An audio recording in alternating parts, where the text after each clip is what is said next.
Beyond the pages. Beyond the pages.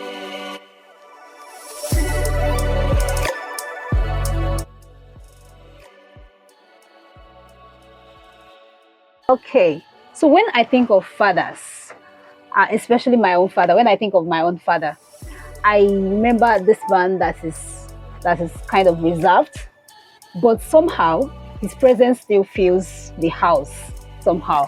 Yeah, but when I think of fathers in general, I think of fathers as providers, as these courageous people that's like unshakable. Yeah. But it took me a lot of becoming an adult to realize that these people are actually human beings.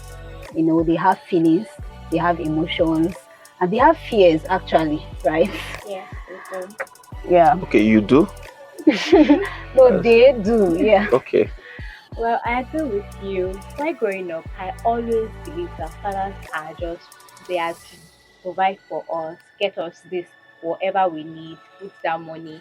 But this perspective changed, I think, at the age of 6, when my dad show up as an hero to save my eyesight. And I never really expected that a father that just, come in and out would show up like that. It changed my perspective to see that fathers are not just providers, they are priests, they are protectors, and they are our shield. And today we're going to be having a conversation to celebrate fathers all over the world and also talk about their role in the family system. And on this note, I want to welcome you to Beyond the Pages podcast. My name is Itunolua, and here with me is. My name is Uchechku Judith Wanfo, and I am very, very excited to be here on this episode. Remember that this episode is produced by Accessible Publishers Limited. This podcast in general as well is produced by Accessible Publishers Limited. We are committed to, writing a lot of amazing stories, and not just that, we also do a lot of conversations, thoughtful and impactful conversations. And for today's conversation is special because we are going to be talking about fathers. It's something that is very personal to all of us, and as much as that is also universal. Yes. So we are going to discuss about the heart of fatherhood. What makes a great father in today's world? You know that a lot of things has changed about fathers, over the years. So we want to understand in this our own generation, what is obtainable? What can we say that, yeah, this person is a great father? Yes. And joining us today is a man whose work speaks of excellence in people development, leadership, and emotional intelligence. He is a husband, a father, and a people and culture advocate, an HR leader, a learning and development specialist, a peak performance coach, a personnel psychologist, and a keynote speaker. Please let us welcome Fola Vincent on the show today. Sir, we are truly honored to have you on today's show. Thank you so much. Probably let me twist it. Okay. I'm truly honored to be here today. Okay. So we are honored as well. It's a privilege to have you join us today to share from your wealth of experience, knowledge today. Yeah. So you're welcome to be on the Pages podcast. Thank you. Okay, so without wasting much of our time, let's go to the questions, to our discussions for today. So my first question is, when you were growing up and you were observing your father, at what point were you able to say, to understand the role of fatherhood? At what point were you able to say, okay, this is what a father is? And how has it impacted in your own fatherhood journey as you are a father right now? Like, how has it impacted your own journey being a father? Okay. Let me just first lay a foundation. Okay. I am from a home that is separated. Okay. And I used to hear from my dad that when I was younger, Yeah. if he went to the restroom, I would follow him. And by the time I grew up now, I knew why it happened, because even now, my kids too want to follow me to the restroom. Okay. Mm-hmm. Everything I do, they really wanted to do it. Okay. At a particular stage, there was that separation. But I could remember when I was around my secondary school. Yeah. So at least I was knowledgeable to also reconnect with my father. If there's something I can learn from him at that state. Yeah. No matter what the news you have had before you reconnect with your father, you could tell this is the truth and this one is not the truth. Yeah, exactly. So one thing I understand immediately I began to meet him is that, Fola, I didn't go to school, but you have to go to school. I, you know, I didn't even know that my father didn't go to school because he could speak well, like speaking good English, write and You everything. can read and understand. So I think he began to carry me in such a way that I want me to have this wisdom on how to deal with life. So anytime we meet, you begin to tell me things that will make me a man by the time I became a man. I've not gotten married, and my father began to tell me about marriage. Even while in school, a lot of things. So at times, anytime I'm having a call with my father, it's a different thing. He wanted to connect all those gaps that we might have had, and he's a wonderful person. Thank you. Yeah, okay. Thank you for that, Mr. Fola Vincent. Today, over the years, we have seen a lot of stereotypes that comes with the role fathers, and we can see that in this generation, we are trying to break this Gen Z generation, this present generation, are trying to break free from such stereotypes on fatherhood. So, I want you to talk about such stereotypes and how you, as a father yourself, have actually moved from such stereotypes and build a fatherhood experience for your children that they will always remember in the next 20 years and say, oh, my father, Fola Vincent, is this, is that. We heard that you already spoke about your own father now, and it's really very nice to listen to. So, as that, those stereotypes, as that allowed you to improve yourself, or are you trying to break free from that stereotype? Let me just say this. I'm from Yoruba land, and if you are married to a Yoruba woman, one thing that they usually know father for is that, like for example, don't worry, let your father come back, and your father is going to beat you. So at times you could see father as a disciplinarian. Yeah. Okay, somebody that is not loving. He's always there to give you cane instead of carrot. Yeah. It could be like that. Okay. Wise, probably some fathers, they could just see them as not responsible.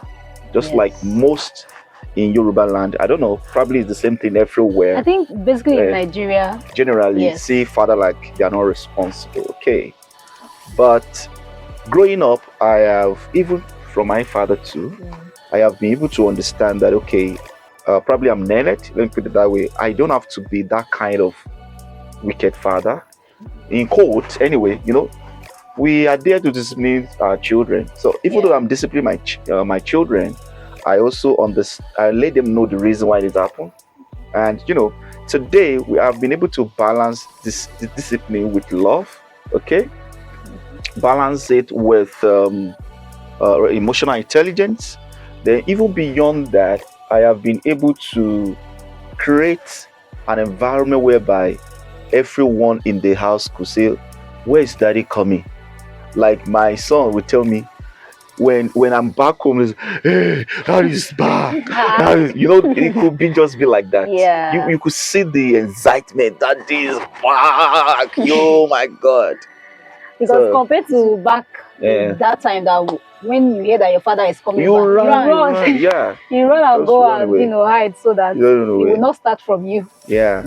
So okay. So I think at that age, fatherhood is seen as a symbol of authority and of discipline. Yeah. That is right. But what you're trying to say is that today fathers are trying to instill discipline on their children, and of course, It is also circumstance. show It has love. it has to happen. It's something that you must put discipline and authority in place, but it must be balanced with love and affection. But apart from discipline and authority, are there other stereotypes that you think back then we used to think fathers are this, but now it depends on back then. One thing is that, like, they believe that father cannot have one wife.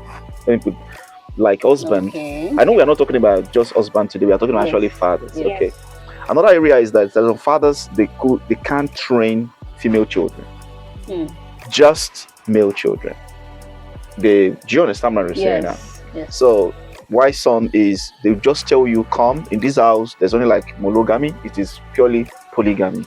So there are kind of such stereotype there. Why some it is the alcoholic, they are just alcoholic.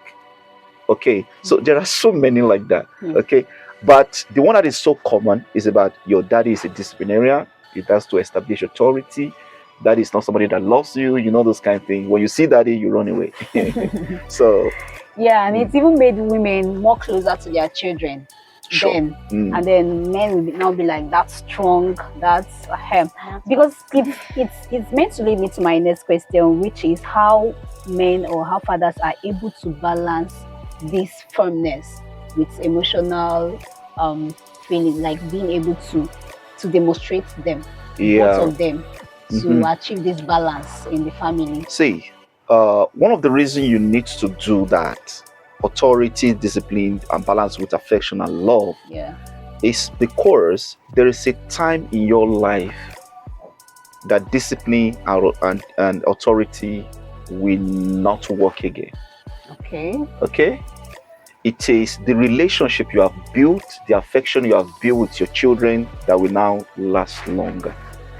Or do you want to discipline a child of 30 years or 35 years or 40? You don't want to do that, right? Yeah. They should be able to remember you for something good, for something great. Okay? And like I said, you need that kind of balance. Okay? Yeah. Your kids should be able to miss you if you're not coming home that same day. That's where I'm going to. Okay? Oh, not every day. I don't go home every day buying something home. It could be, I've been anytime. If I'm home right now, they will just come to the bed and almost sleep on me or all those stuff. I am on my laptop. They also want to press laptop, But some fathers will never do that. No bonding time, no talk time, no praying time. At times we watch movie. If you look, their own kind of movie is even my own kind of movie. You have to be watching those what do you call it now? Cartoons.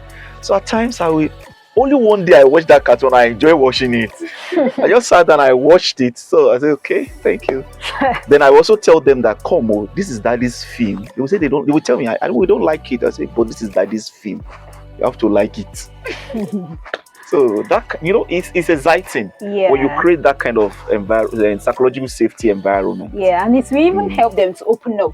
Yeah. In case they have anything to say, sure, we also help them to open up to you. I think there's no secret in my house. Once I'm back, they begin to tell me, mommy does this, somebody came like this, oh my God. This is what happened in school, so there's no secret. Okay. So I think this will lead us to my next question. Okay. So, Father Vincent, are you the kind of father that will say, I'm my children's friend? Or you are the kind of father that say, no, I'm their parent? So, and the part B of this question is, how have you been able to actually ensure that you balance it up? Because if there's no how two extremes can actually occur together. Yeah. So which side are you on? So let me start by saying this. My first son will say, do you know you're my best friend? So that's what my first one will say. There are cues in my house. Okay? There are cues. For example, I told them earlier to be telling them, I love you, right? That kind of words. So as time goes on, they begin to use the word back to me. Daddy, I love you. Those kind of words. They also told them things like thank you. Those kind of cues.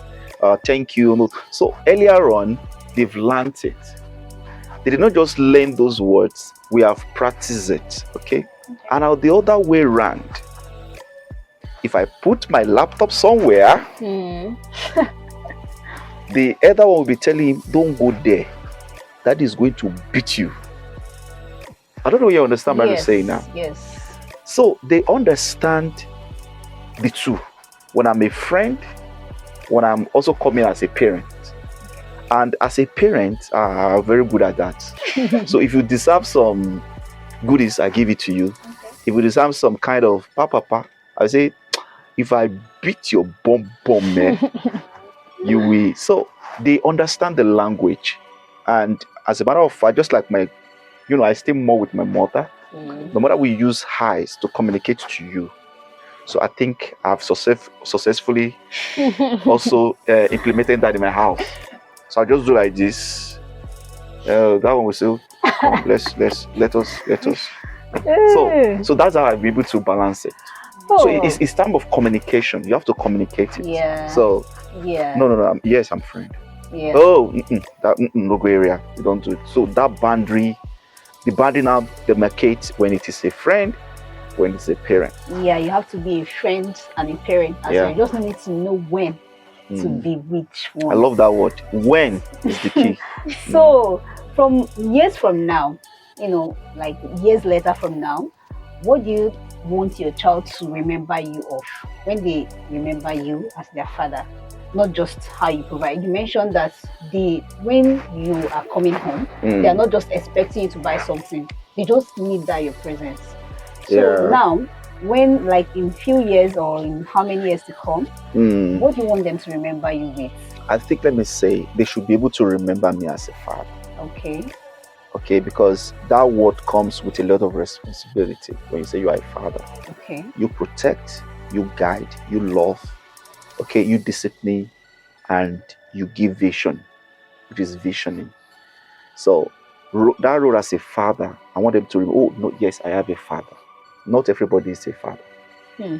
Not even everybody is a daddy. Some are just men just giving birth. And I've seen people that give birth to 50 children and they can't call him either a father. So what do you think or a father daddy. is? Because what's the definition of a father? Like someone is a father, is it not like So when you're giving birth to somebody? When the father comes with responsibility, that's just the difference. Every man has the capability to give birth, as long as your reproductive system is working well. Okay, you can give birth and refuse to take the role of a father. So you can give birth and still not be a father. And still not be a father. Okay. Do you understand me now? Just like the way Yoruba people or Hausa people will tell you, you are not a mother. How did they get to know? It's because you have neglected the responsibility of being a mother. So fatherhood is more of the responsibility than just giving birth. Motherhood is more of the responsibility than just giving birth. So if somebody now call you dad, that means you are there. Now be careful. Father and dad, okay, they are just a little different. One deals with the moment. Are you getting me now? Yes. One is an architecture, is a system. So you can be a father and not be a dad. You don't just go to that place. Okay? So this is where I'm going to. I want them to be able to remember me as a father, as a dad, as a friend. Now they are young, they're calling me, I'm their best friend. Yeah. I want that to be able to be sustained till old age. So they can just make a call. So another thing I've done in the family is, if my first son come here now, he's going to call me for love visit. Not daddy, not mister, not. He will say, at times we remove the face and say, Fola, how far now? Yeah. In this our Nigeria. Yes. Well, all of your second son, you're not talking about him. Yeah, the same thing. Yeah. She does. In fact, she knows how to call it very well. Fola. Yes. So the reason why we are doing that is we want to create a psychological safety environment that made them to be free. Just like the way they are talking to their colleagues at school, you can talk to us that way. There are no secrets. So I'm waiting for a day that the first time she's going to fall in love, she's going to fall in love and you can tell me. Hello, Fola. I saw a lady. Now let's talk now. You saw a lady. So you don't wait till it gets difficult. Yes. So that conversation needs to be happening now. Don't forget, I'm from a broken home. But thank God I'm not broken. Yes. Yes. So I must not produce a broken children. They should be confident. Do you understand that? Yes. So everything I'm doing is intentional. Intentional. Yeah. I'm an intentional father. Yeah, thank you so much. Thank you. For love visit, you spoke about the fact that you are trying to create a enabling environment to ensure that your children can actually communicate with you very well. Yeah. On the line of communication, I want to ask you, has any of your children ever discussed anything with you? Have they ever talked about something that you as yourself you're like, Paula, this is the first time I'm hearing that. Oh, you taught me something. Because most of the time, parents are the one that always correcting, always giving information. You know, Can fathers also receive information? Learn from their a kids. lot. You know, she. I think the second born used some language during the week. You know, we're watching movie. I didn't expect him to know. I just have forgotten the languages. And he just mentioned the word. See, and I asked him, where did you learn it from? He says, I just learned it. Then he also used strong word again. He said, it's just my intuition. So Wow. a young, just about 3 years or so. Yeah. And so those are big words. And like I said, we gossip. So whether it's mommy, so at times whether mommy is hiding some things, yes, we gossip. Don't tell mommy. So we gossip. Then anything that happened in school, the teachers better be careful. We will discuss it at home. So we are going to discuss it. So that's what I'm going to. So I may not be able to. We say a lot of things. If they don't even like a food, they will tell you, I don't think I like that food. I don't think I like this one. So they are free, and most time what we discuss about will be, you know, at times you know that you like these are children, but you like we are with adults. You sure you get? Yes, yeah. So that's it. You know, I like the part that you call yourself an intentional father. Yeah. Yeah. So I want to ask, is there when you want to talk about fathers that are intentional, that are great fathers, do you think there is any pattern, recognizable pattern that you look and say, yes, this person is an intentional father? Yeah. You know, where they'll be able to raise confident, responsible, emotionally healthy children. Like, what habit do you think makes those fathers stand out?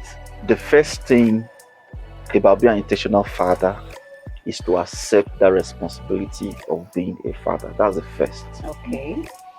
But the second one is you must have a vision for your family. Everybody must have this golden, perfect family in mind. Okay. I want my children to be smart. I want my children to be like this. I want them to be like this. It's not my mind. So like I was telling them in my unit this morning, I said, one of the reasons I left home is because of them. So in order to give them a better life that we don't even have then, but I'm not even think I have it now. But we should be able to do what? Give it to them. The kind of school they are going, I didn't go it. I didn't went to such school. I didn't go to such school.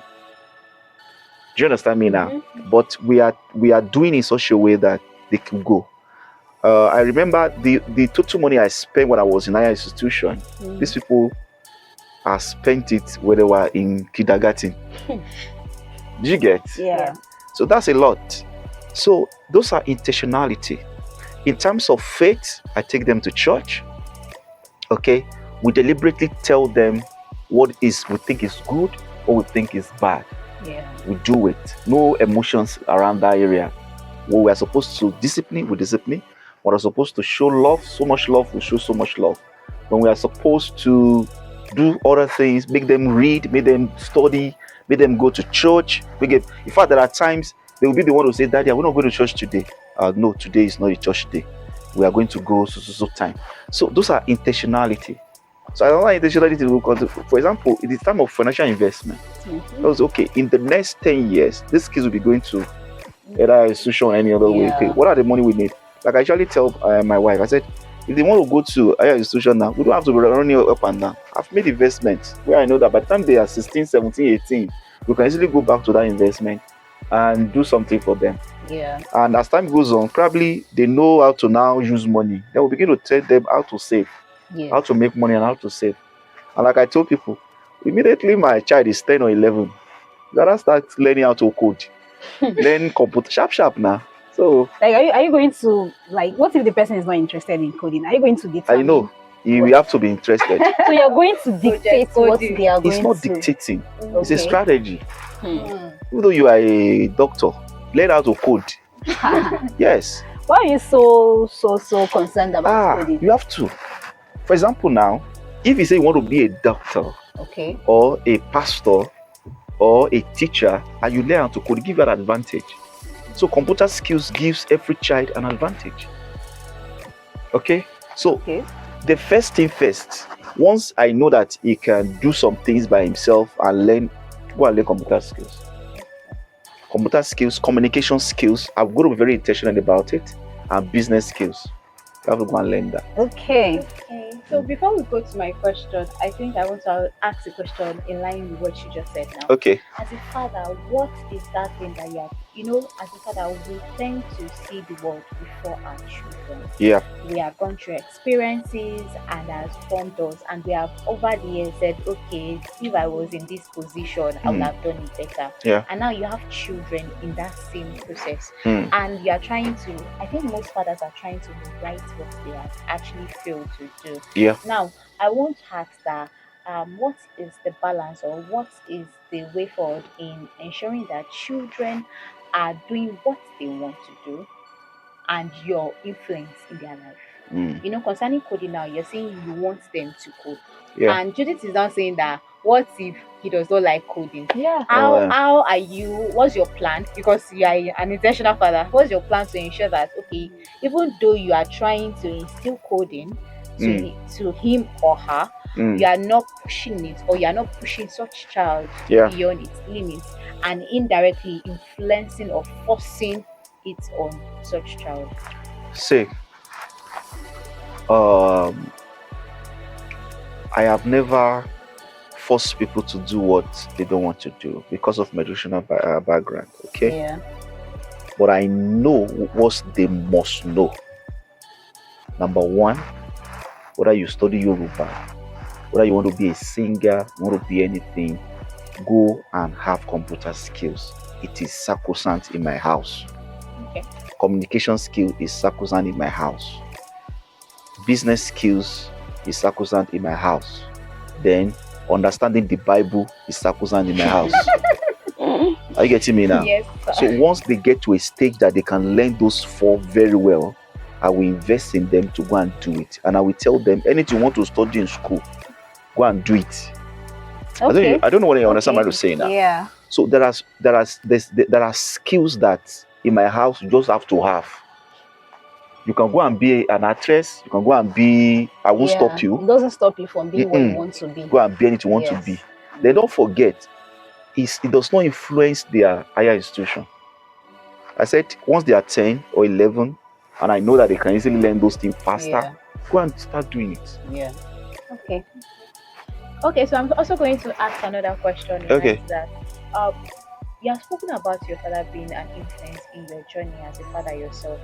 And now I want to ask you, aside from your father, do you have other mentors concerning fatherhood? Those people you look up to and say, oh, this person have actually influenced me to be a better father.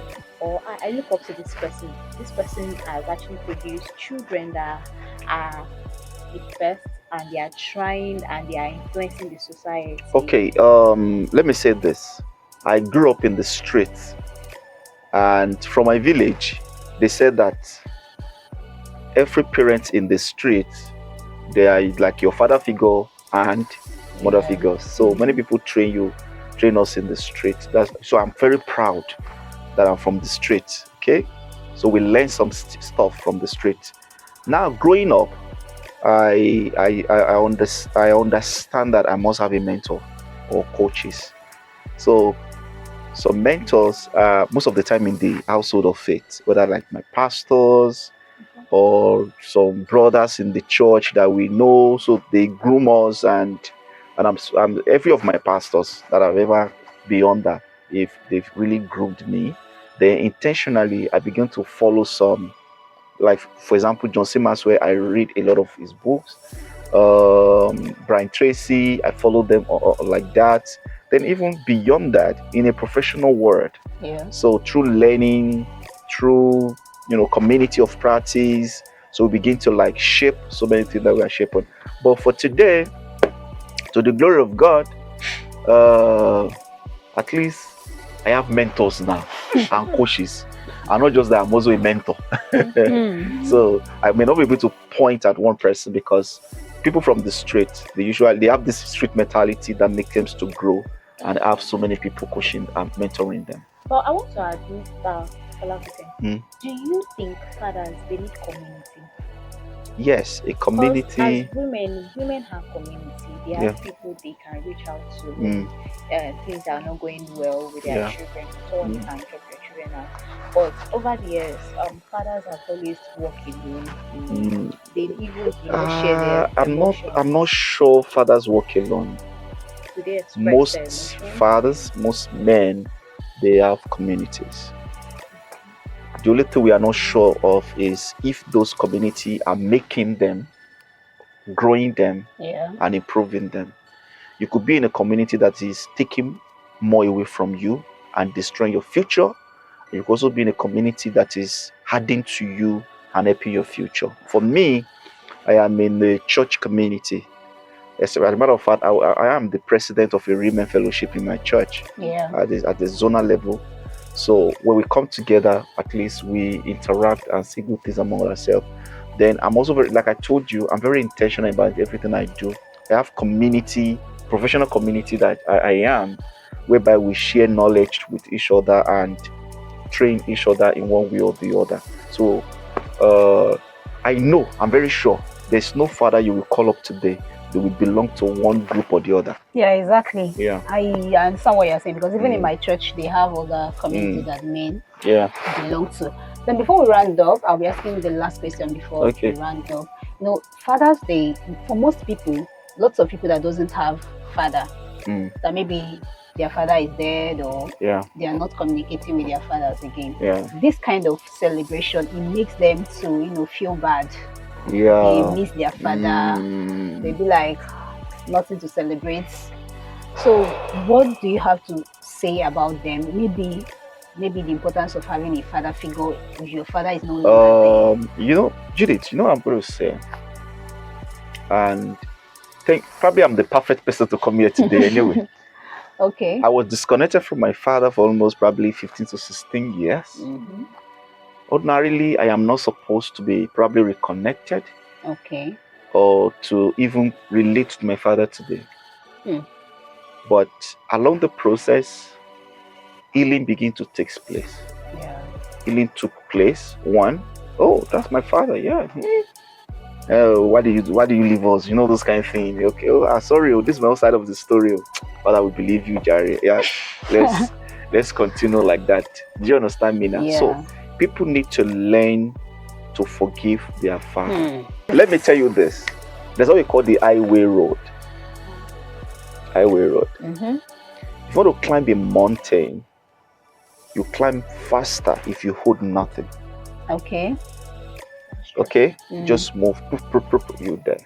Just imagine somebody wants to climb a mountain, now carry another person at the back. That's a very high risk, right? Yes. So that's what forgiveness does. So most of the time, forgiveness is another nature. We call it supernatural. You could be ordinary human and thinking that forgiveness is not supposed to happen in this world. Are you getting me now?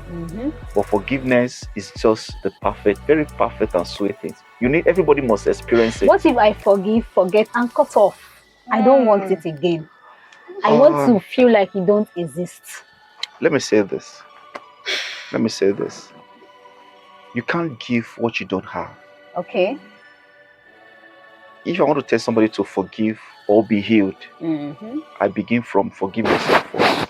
Okay. I get it. It will be very easy for you. Okay. And I want to tell you something. At times, anytime I speak with my father or my dad, it's a different conversation most of the time. It's a hard conversation, like supposed to be happening between father and son. Do you understand me now? It's not this how are you? How are you? Greeting. It's different. Just imagine that I am not in my children's life, or probably just imagine the kind of person I am now. Then at old age, they say something happened, I'm not in their life. They will just miss a lot. So this is what I'm going to. For forgiveness to take place and it need to take place, they need to first of all forgive themselves. No matter what has happened, let it go. Learn to let it go. Yes, you can have a boundary, you can have any other thing, but just learn to let it go. That's what I would just tell people. But there are some that don't have fathers, and probably they are married. Let your husband be your father. Another conversation. Or probably you have a daddy figure or father figure in a family or in church or in mosque or anywhere you find yourself. It's also very nice to have a father figure. Thank you so much, Thank Brother Vincent. you. This conversation has been powerful and branding. Fatherhood is not just a role, it's a process of learning, unlearning, and intentional growth. And from us here on Beyond the Pages podcast, we want to say a big shout out. We want to celebrate fathers all over the world, expecting fathers, and even mentors, father figures. We want to say thank you, we appreciate you, we love you, and we see you. Thank you so much. Yeah, thank you, fathers out there. Then we want to also appreciate you for honoring our invitation Thank once you. more for Thank honoring you. Beyond the Pages You're podcast welcome. to share a lot of ideas. We want to appreciate you for You're honoring our welcome. invitation. I don't know if you have any final word to say before we wrap up. The only thing I would just say is that to all fathers in the house, probably listening to me right now, Okay. one thing is sure, you need to accept the responsibility of being a father, because God is going to hold you responsible no matter what you do to your children. Okay. And to some people that believe that female children are not children, I need them to forget and delete such ideology. Okay. Every child is good. They were created perfectly, and we've got to accept the responsibility of taking good care of them. To those who want to be a father but it's not forthcoming, we see you and we are praying with you that it's going to come very fast and very soon. Amen. And to those who don't have one, I'm here. Don't worry. Look for somebody you can trust. Listen, you can trust somebody of pedigree and extend the invitation to the person. Is that okay? Yeah. Thank you so much. And Okay. to our listeners, thank you so much for being part of this episode, Beyond the Pages podcast. This is proudly sponsored and produced by the Accessible Publishers Limited. Yeah, so until next time, we'll wrap up this episode now. So until next time, keep reading, keep exploring, and keep becoming better versions of yourself. Happy Father's Day in advance. We would love you to follow us on our social media platforms. We're on Facebook, we're on Instagram, we're on YouTube, we're on TikTok too, as Accessible Publishers Limited. We're on X, formerly Twitter, as Accessible PL. Then our website is www.accessiblepublishers.com. Bye.